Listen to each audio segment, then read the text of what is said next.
Hey everyone, I'm glad you were able to meet together. I hope you enjoyed the message, Questions for God.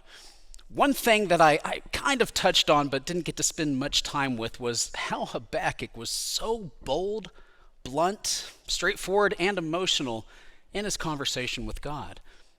How do you talk to God, especially during those difficult circumstances? Are you honest with Him? Because truly, that's what God desires from us. You don't have to read many of the Psalms to know that's pretty much all David did. He was brutally honest, crying out to God, "Why are you allowing this to happen? Can't you fix the problem? I just need you to rescue me." The key is, even in being honest with God and raw with Him, to still have that same level of assurance in who He is.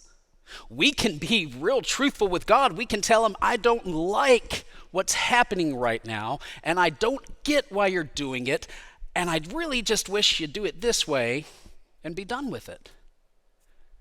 As long as we always come back to knowing that God is God. I encourage you and your group to be honest about how you talk to God. Share with one another what your prayers sound like. I can share a funny story. Actually, back when I first became a pastor, I remember going into my first pastor's meeting, and as they often do, we opened with prayer. And I remember I was at the end of the praying order, but everyone else going before me, their prayers sounded like they were right out of the King James Version of the Bible, and there's nothing wrong with that. But all I could think about was how bad my prayer would sound. I was worried it was going to be a scene from, like, Meet the Parents. But God just wants us to be open and honest with Him. He wants us to be real. There's no point in praying in a way to try to fool God into making Him think you're okay. He knows you better than anyone else. So discuss with one another how you pray, how you talk to God, and encourage each other to be raw in those conversations.